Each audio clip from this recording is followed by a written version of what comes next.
What's going on, family? Welcome back to Israel's Movie Reviews, and happy Halloween to everybody, man. This is the month.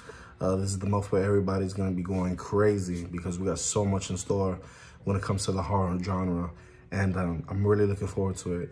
And we're going to start off by giving you a review on Smile, which just came out recently, 2022's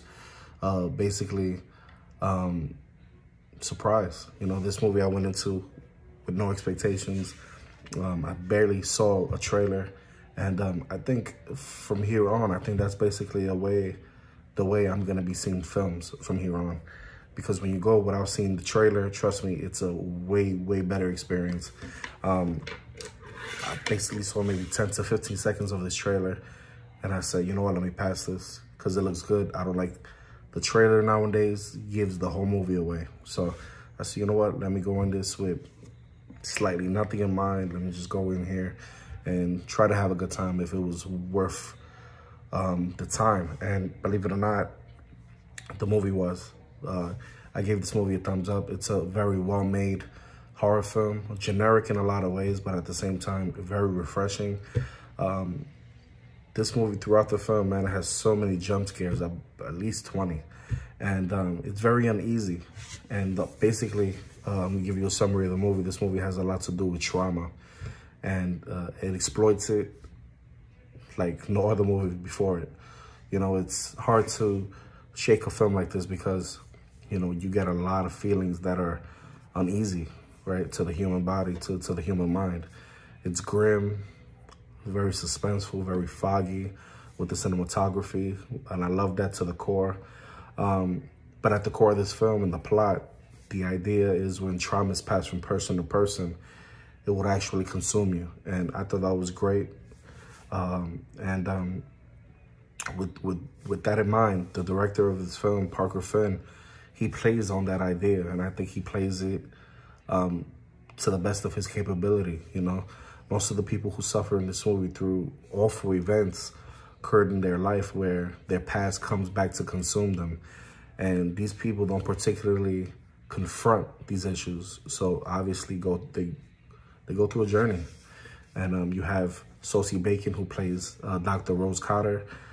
She's pretty well known for shows, TV shows, but she definitely came to play in this film. You know, she plays a clinical psychologist who surrounds herself with, you know, the mentally disturbed people, broken people in New Jersey, which is pretty cool, you know. You can basically connect the dots throughout the film on why she became good at her job and why she's even doing this, you know. And it starts off with this one day where a girl comes into office who's very mentally disturbed, and she ends her life very tragically in her office. And from that day on, this launches this doctor's journey into her own sort of madness. And she slowly starts seeing things in her life.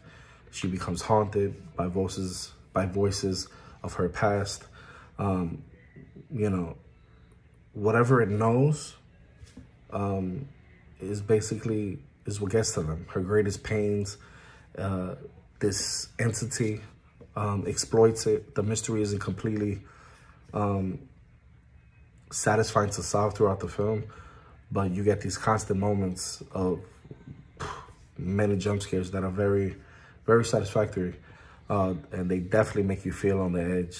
You know, what I really loved about the film was the different angles it took, the camera work. You know, it's not afraid to linger long within a frame. I loved it.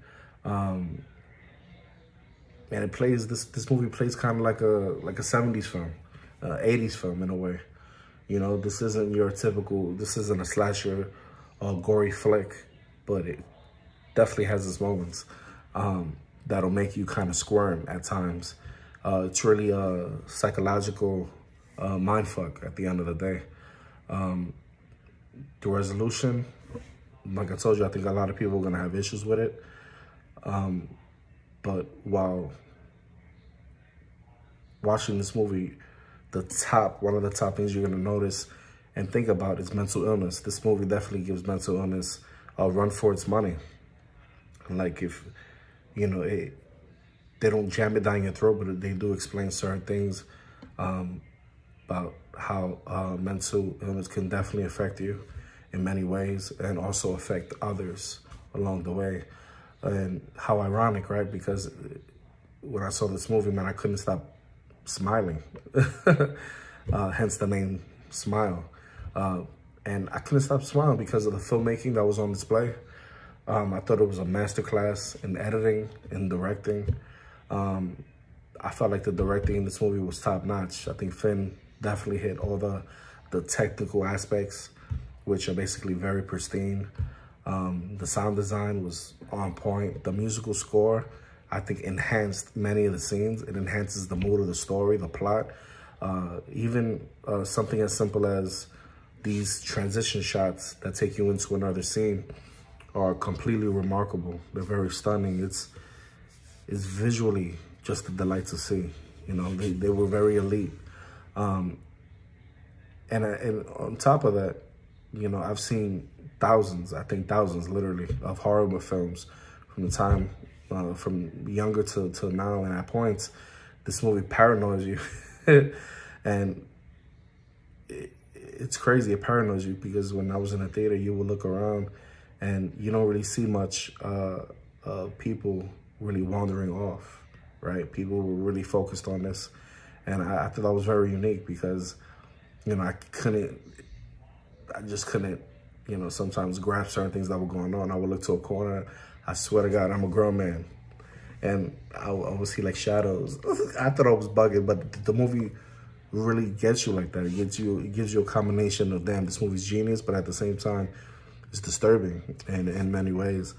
I think this might be one of the top movies of the year when it comes to horror. It's right up there with Barbarian. And this movie really fucked up my head. It's gonna fuck up my head for a while. Definitely seeped into my brain, and it's very haunting. It's very menacing. You know, I must have jumped 10 to 20 times throughout this whole film. You know, I think all the jump scares were very necessary. And the funny thing is, right when you think one is coming, it doesn't come, and then it does get you eventually. I think they're all creative. I think they're all earned for the most part. You know, you're not gonna go in there and predict when you're gonna be startled. No, I think they throw it right where it's supposed to be. I think, you know, I sometimes laughed, you know, afterwards, after the fact, like now, just thinking about the film and how it got me. I'm like, wow, I can't believe that. But, you know, if, you know, you liked, you know, films like,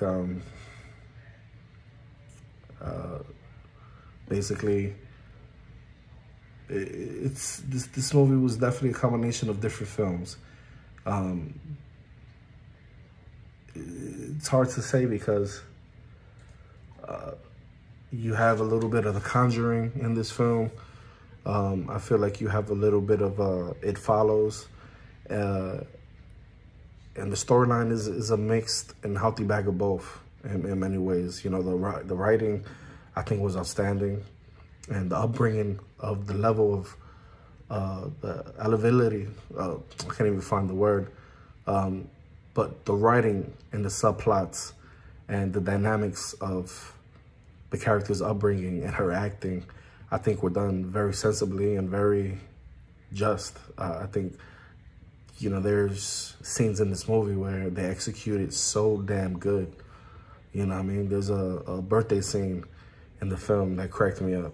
It was so fun. I'm not going to spoil everything or anything, but I adored that scene so much because that's basically this story in a nutshell. And, you know, the cinematography and the scenes that sets up this movie was very intriguing. You know, for me, I think the ending was full circle. Overall, this is, I think, a brilliant addition to this horror genre, especially this year. I think didn't fail in the horror genre. I scored this movie a solid 8, and I strongly recommend this film, especially if you're a lover of horror, just like I am.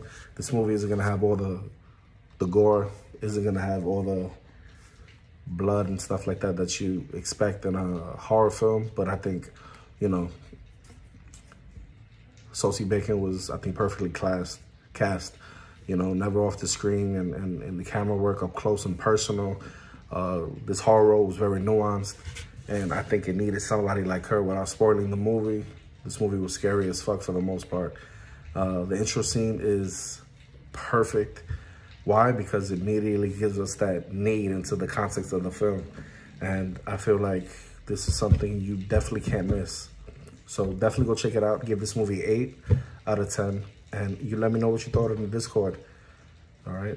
Hit that notification bell. Hit that like button in the future, please. If you want more content from me, all you gotta do is subscribe. Look forward to seeing you in the next one. Peace.